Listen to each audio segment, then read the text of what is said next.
राष्ट्रीय महात्मा गांधी सम्मान वर्ष 2019 अखिल विश्व गायत्री परिवार हरिद्वार। अखिल विश्व गायत्री परिवार हरिद्वार में स्थापित नारी जागरण, युवा जागरण, कुटीर उद्योग प्रशिक्षण, योग आदि अन्य विषयों के लिए सक्रिय संस्था है, जिसकी अनगिनत शाखाएं पूरे भारतवर्ष में हर राज्य में विद्यमान है। मुख्यतः यह परिवार जीवन जीने की कला, संस्कृति के आदर्श सिद्धांतों के आधार पर परिवार, समाज, राष्ट्र युग निर्माण करने वाले व्यक्तियों का संघ है। वसुधैव कुटुंबकम की मान्यता के आदर्श का अनुकरण करते हुए हमारी प्राचीन ऋषि परंपरा का विस्तार करने वाला समूह है गायत्री परिवार। एक संत, सुधारक, लेखक, दार्शनिक, आध्यात्मिक मार्गदर्शक और दूरदर्शी युग ऋषि पंडित श्री राम शर्मा द्वारा युग सुधार आंदोलन के रूप में इस परिवार की स्थापना की गई थी। जैसा कि इसका ध्येय वाक्य है, हम सुधरेंगे, युग सुधरेगा, हम बदलेंगे, युग बदलेगा। इस परिवार की स्थापना वैदिक सनातन धर्म के सिद्धांतों के आधार पर पंडित श्री राम शर्मा जी द्वारा 1950 के दशक में की गई। इस संस्था ने विचार क्रांति अभियान, प्रज्ञा अभियान इत्यादि चलाए, जिसका उद्देश्य जनमानस में वैचारिक परिवर्तन लाकर समाज का उत्थान करना है।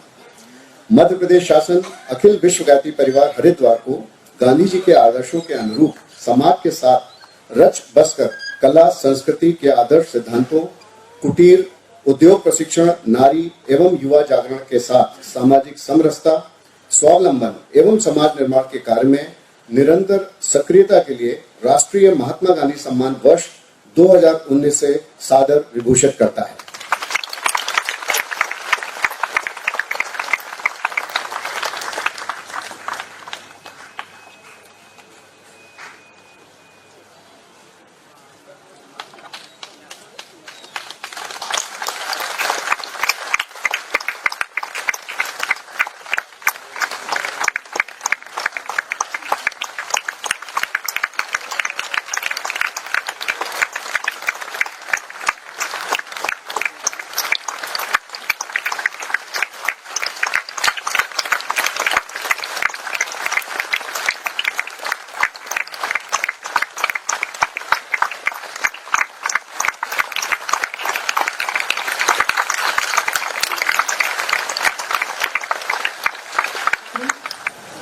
आदरणीय डॉक्टर चिन्मय पंड्या जी इस मंच पर उपस्थित हैं। आप देव संस्कृति विश्वविद्यालय के प्रति कुलपति हैं। आप अंतः विषयक अंतर्राष्ट्रीय जर्नल के संपादक हैं, जो वैदिक दर्शन, संस्कृति, मनोविज्ञान, संचार, शिक्षा, आयुर्वेद और भारतीय अध्ययन की एक विस्तृत श्रृंखला को संबोधित करता है। आप योग, संस्कृति और आध्यात्मिकता के अंतर्राष्ट्रीय उत्सव के अध्यक्ष भी हैं। आप लंदन में ब्रिटिश नेशनल हेल्थ सर्विस में पहुंचे और पश्चिम लंदन मानसिक स्वास्थ्य में ओल्ड पीपल्स सर्विसेज में एसोसिएट विशेषज्ञ के पद पर भी अपनी सेवाएं दी। आप कैम्ब्रिज, लातविया और शिकागो जैसे प्रतिष्ठित विश्वविद्यालयों में व्याख्यान दिए हैं। आप ग्लोबल कॉन्वेंट ऑफ रिलीजन के निदेशक के रूप में भी सेवाएं दे रहे हैं। आदरणीय पंड्या जी को विश्व स्वास्थ्य संगठन के योग विशेषज्ञों की सूची में शामिल किया गया है और इस रूप में उन्हें आमंत्रित किया जाता है। यज्ञ का ज्ञान, विज्ञान और आध्यात्मिकता पर आपके विचार सर्वविदित हैं। हम अत्यंत आदर के साथ डॉक्टर चिन्मय पंड्या जी से निवेदन करते हैं कि वे आज इस अवसर पर अपने विचार हमसे साझा करें। धन्यवाद दीदी। मित्रों, परम पूज्य गुरुदेव, परम वंदनीय माता जी की दिव्य उपस्थिति को साक्षी मानते हुए माँ गायत्री के महामंत्र के साथ मैं अपनी बात को आरंभ करना चाहता हूँ।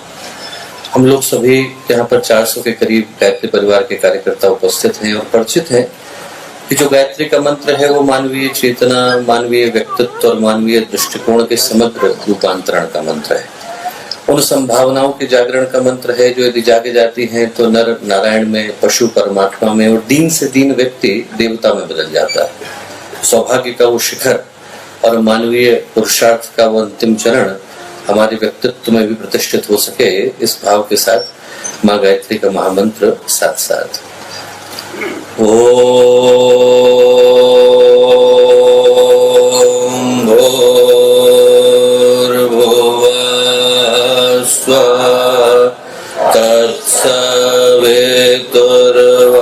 तत्सवितुर्वरेण्यं वरेण्यं भर्गो देवस्य धीमहि धियो यो नः प्रचोदयात्।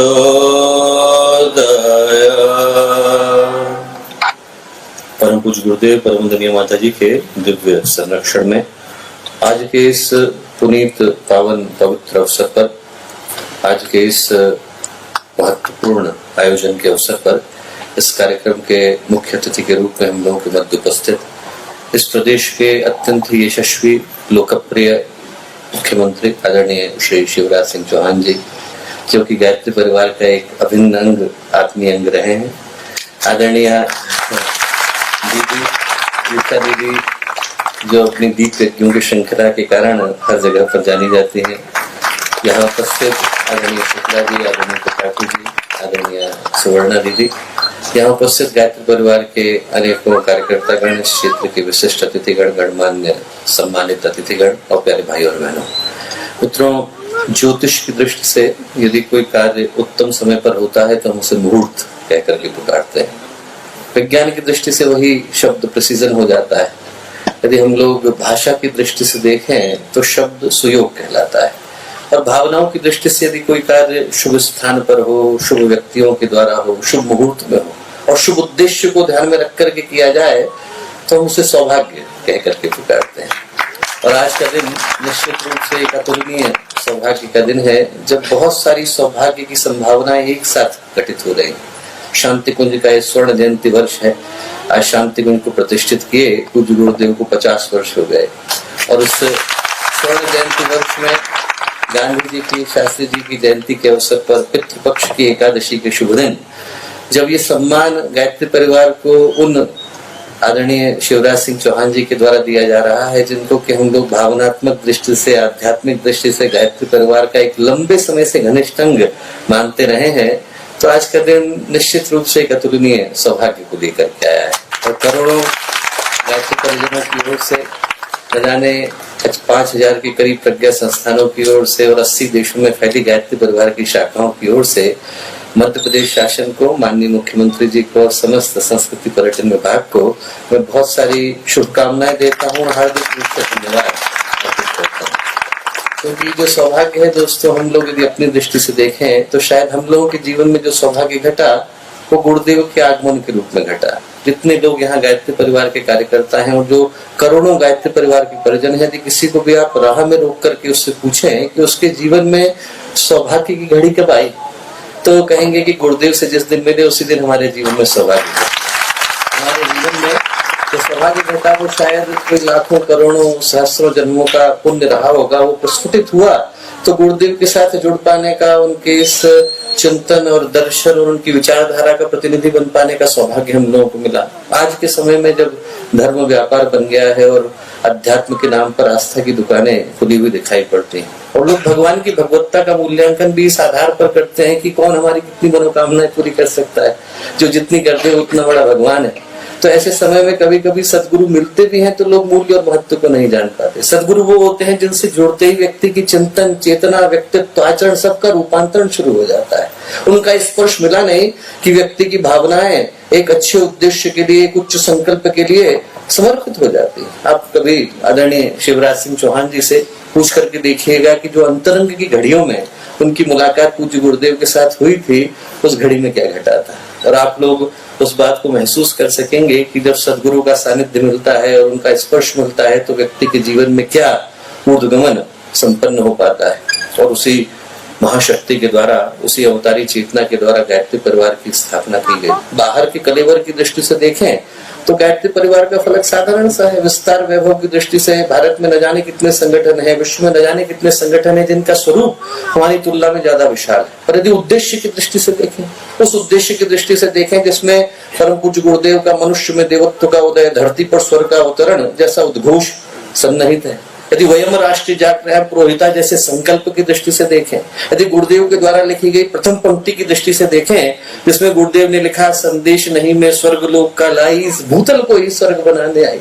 उस संकल्प की दृष्टि से देखें, उस ऊर्जा की दृष्टि से देखें जिसका एक सिरा शांति कुंज की चेतना को अनुप्राणित करता है तो दूसरा सिरा जाकर के ईश्वरीय लोकों से जुड़ता है।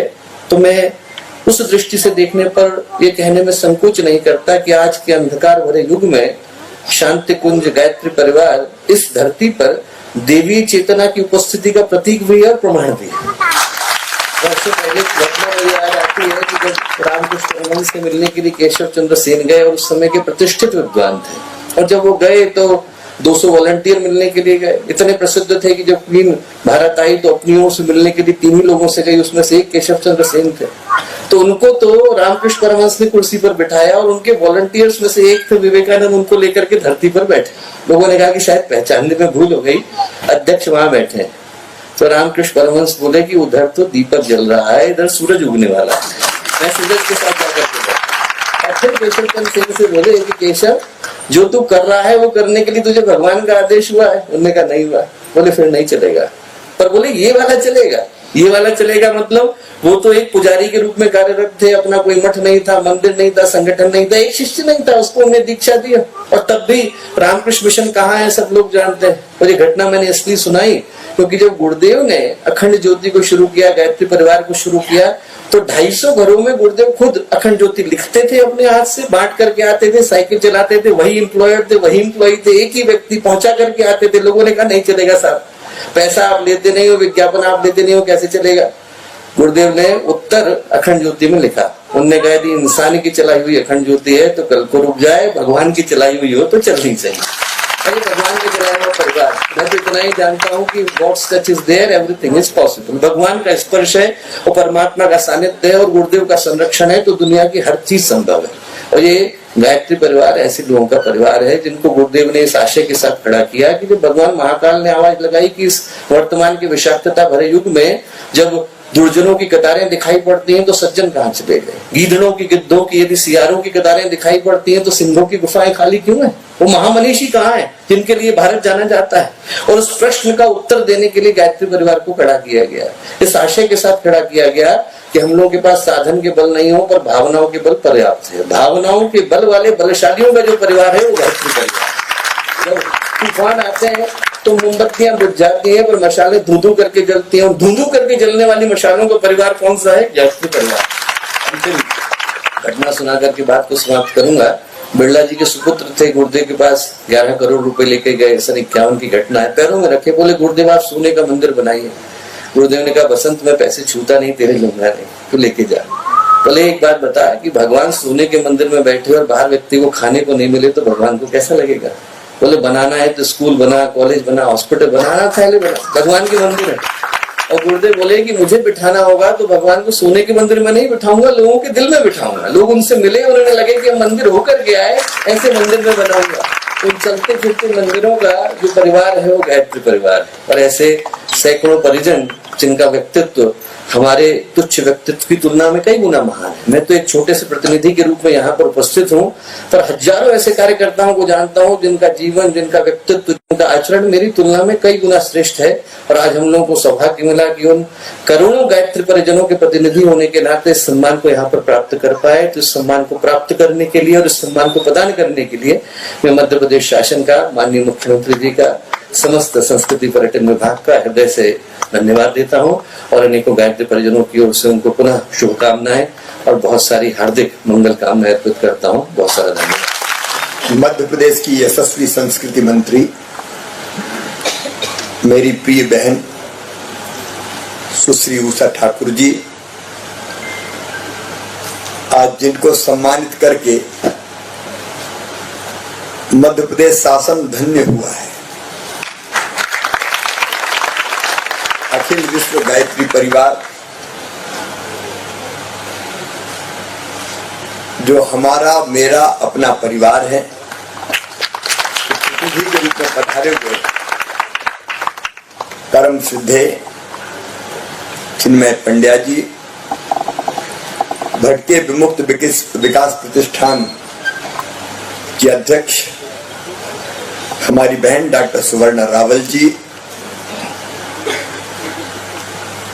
शुक्ला जी, अदिति जी, यहाँ उपस्थित प्रिय बहनों और भाइयों, बापू के चरणों में प्रणाम, शास्त्री जी को भी नमन। लेकिन चिन्मय जी ने कुछ ऐसी बात छेड़ दी कि एक बार फिर वो दृश्य साकार हो गया। रोज ही हो रहा और मैं छुपाता भी नहीं कभी, क्योंकि मुझे ये कहने में संकोच का तो सवाल ही नहीं, गर्व है कि मैं जो कुछ हूं परम पूज्य गुरुदेव की कृपा से हूं, वंदनीय माता जी की कृपा से। अब मुझे वो इतिहास पता नहीं बचपन में, जब अखंड ज्योति परम पूज्य गुरुदेव ने लिखना और बांटना प्रारंभ की थी। मैं तो इतना जानता हूं कि पढ़ते पढ़ते मेरे घर की एक अलमारी में गांव में मेरे हाथ में अखंड ज्योति लग गई। अब अखंड ज्योति जब मैं पढ़ने बैठा तो उसका एक एक शब्द मुझे मंत्र लगा और मुझे लगा कि सच में ये तो दिशा मिल गई। तो बहुत छोटा था, जो विधियां दी हुई थी गायत्री मंत्र के जाप की, मैं जितनी समझ सका, जितनी जान सका, मैंने उसको ही लेके शुरू कर दिया। गायत्री मंत्र का जाप, स्नान करता, गायत्री मंत्र करता।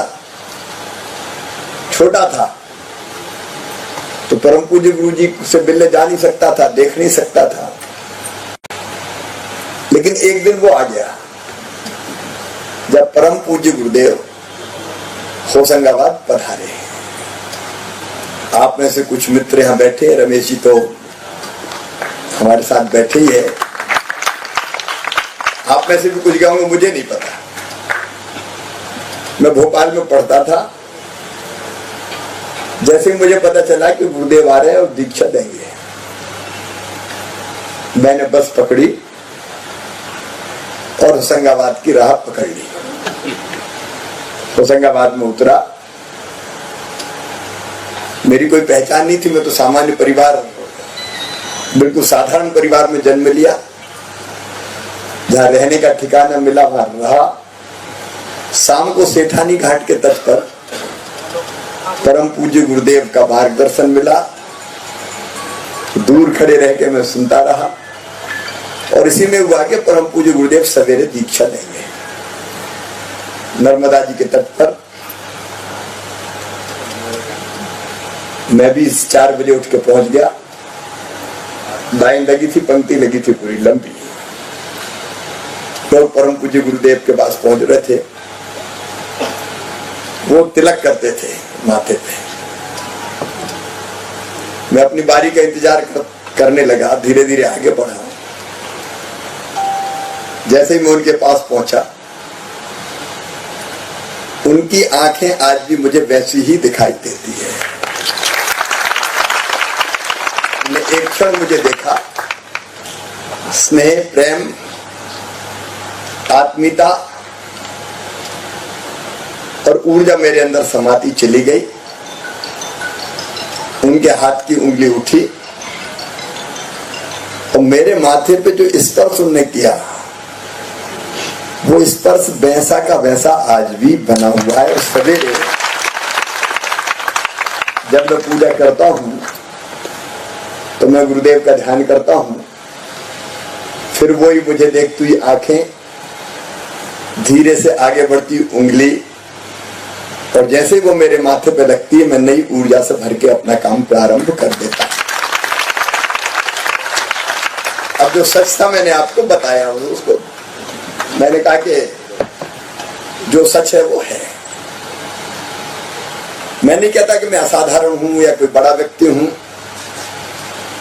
लेकिन जो कुछ कर पाया या कर पा रहा हूं वो उनकी कृपा और आशीर्वाद से कर पा रहा हूं। अब प्रक्रिया हमने, हम सुधरेंगे, युग सुधरेगा।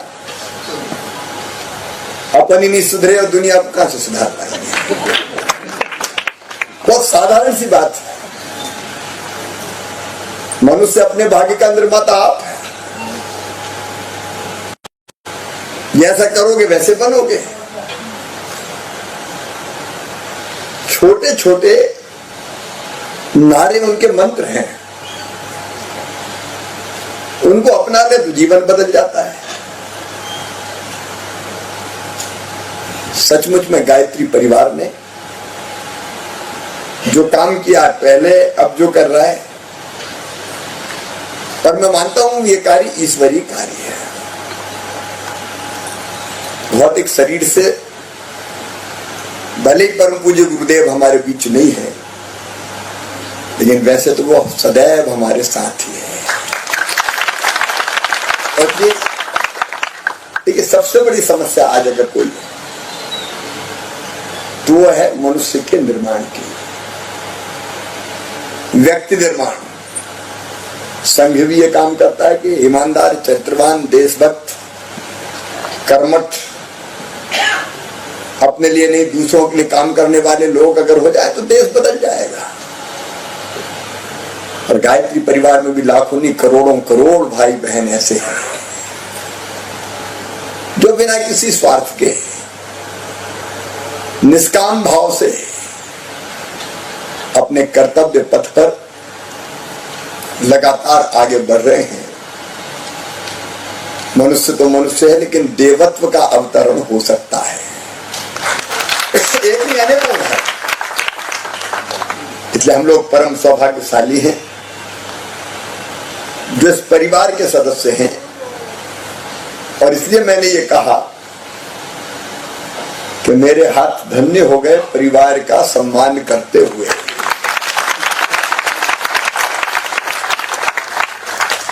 बस वो सद्बुद्धि दे, सन्मार्ग पे चलाते रहे। लड़ाई थोड़ी कठिन है क्योंकि असुर देवत्व ये एक सनातन संघर्ष है अच्छाई और बुराई के बीच में, जो हर महापुरुष ने लड़ा है। महात्मा गांधी ने भी लड़ा, परम पूज्य गुरुदेव ने हमें राह दिखाई, और ये आगे भी चलने वाला है। और इसलिए उनके बताए मार्ग पर चलकर अनेक विध कार्यक्रमों के द्वारा गायत्री परिवार की एक एक गतिविधि से मैं परिचित हूं। और मैं मानता हूं कि मैं भी जो कर रहा हूं, अभी सुवर्णा बहन कह रही थी, हमने ये घुमंतु समुदाय की पंचायत बुलाई थी मुख्यमंत्री निवास में। चलो जलाएं दीप वहां जहां अभी भी अंधेरा है। भटकते हुए हमारे बेटे बेटियां, अंग्रेज कहते थे इनको क्रिमिनल ट्राइब्स। कोई व्यक्ति क्रिमिनल नहीं हो सकता। जब पारदी हो, कंजर हो, बंजारे हो, गड़रिया, लोहार हो, नट हो, कालबेलिया हो, ये अनेकों समुदाय एक जगह टिकते नहीं थे। टिकाने की कोशिश, उनको शिक्षा की कोशिश, उनका स्वास्थ्य, उनके रोजगार। हमारी वो बहनें जो राह भटक जाती हैं, उनको सही राह पर लाने की कोशिश। क्योंकि बाछड़ा समुदाय में इस तरह की प्रवृत्ति होती है, लेकिन बहनें हैं, देवियां हैं। वो काम भी हमारा है, महत्वपूर्ण काम है। इन सब कामों को कौन करेगा? सुवर्णा बहन, मैं आपको भी हृदय से धन्यवाद देता हूं, आपने इस दायित्व को स्वीकारा। और एक बात मैं सदैव मानता हूं, सारी काम सरकारें नहीं कर सकती तब तक जब तक ये समाज जागृत ना हो जाए। बापू भी ग्राम स्वराज की और विकेंद्रीकरण की बात करते थे। कोई भोपाल दिल्ली से सब ठीक नहीं हो सकता। मोदी जी लगे हुए लगातार राष्ट्र ऋषि के नाते, लेकिन जब तक अलग अलग स्थानों पर देवत्व की भावना से और उन गुणों को आत्मसात करके अनेकों लोग नहीं जुटेंगे, तब तक सब चीजें नहीं बदल सकती। इसलिए सरकार अकेली नहीं, समाज को साथ खड़ा होना पड़ेगा। कई काम समाज को करने पड़ेंगे, और ऐसे समाज का प्रतिनिधित्व करता है गायत्री परिवार। चाहे नशा मुक्ति का अभियान हो, पेड़ लगाना हो, आजकल मैं रोज एक पेड़ लगाता हूँ। मतलब मेरे जीवन में मैंने सम्मिलित कर लिया, जैसे भोजन करना वैसे पेड़ लगानी है। मेरी दिनचर्या का अंग है, पेड़ लगा के मैं बाकी काम प्रारंभ करता हूं। और मैं से मेरा अहंकार नहीं, लेकिन परिवार ने कितना बड़ा अभियान हाथ में लिया। तो हम केवल भाषण देते रहे कि पर्यावरण बचाओ, पेड़ लगाओ, और तुम कभी लगाओ भी नहीं, तो उससे काम थोड़ी चलेगा, भाई खुद भी तो लगाओ। अब गांधी जी क्या एक प्रसंग है, माँ पहुंची अपने बच्चे को लेके और निवास पे हमारे अतिथि पहुंच गए हैं मेरे। ये प्रसंग सुना के खत्म करना, ठीक है। महात्मा गांधी जी के पास एक माँ अपने बच्चे को लेकर पहुंची और उसने बापू से कहा कि इस लड़के को आप समझाओ, मेरी तो मानता नहीं, गुड़ बहुत खाता है। तो बापू जी ने कहा मैं जब कल समझाऊंगा। कल फिर आई तो फिर कहा कि नहीं, एक दिन बाद फिर। 3-4 दिन हो गए,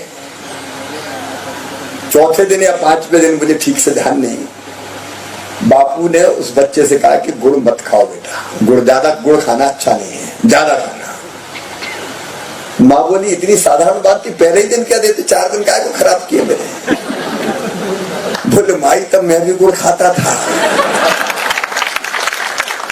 मैं गुड़ खाऊं और इसको कहूं कि तुम मत खाओ, ये कैसे हो सकता है। इसलिए जब मैंने गुड़ खाना बंद कर दिया और मुझे विश्वास हो गया कि अब गुड़ के बिना मुझे कोई परेशानी नहीं होगी, तब मैंने कहा कि गुड़ मत खाओ। भाषण नहीं, आचरण बोलना चाहिए। परम पूज्य गुरुदेव हमें सिखाते थे, और ये महात्मा गांधी आज मेरा अपना है, फिर भी गायत्री परिवार का मैं मुख्यमंत्री के नाते, प्रथम सेवक के नाते मध्य प्रदेश के हृदय से अभिनंदन करता हूं, हृदय से अभिनंदन करता हूं। कल्पना करते हैं तो गायत्री, मतलब ये लगता है कि गायत्री परिवार नहीं होता तो क्या होता, कई चीजें किस दिशा में चली जाती। इसलिए मैं आपका आभारी हूं, सुवर्ण दीदी का भी आभारी हूं मैं। जिस ढंग से आप काम कर रहे हैं, ऐसे लोग चाहिए दीदी। जगह जगह ऐसे दीप स्तंभ खड़े हों जो राह दिखाएं, दिशा बताएं। आपका बहुत बहुत अभिनंदन। चिन्मय जी प्रणाम, सभी गुरु भाइयों को और गुरु बहनों को भी प्रणाम। और आपको देखते हैं तो और धन्य हो जाते हैं। बहुत बहुत धन्यवाद।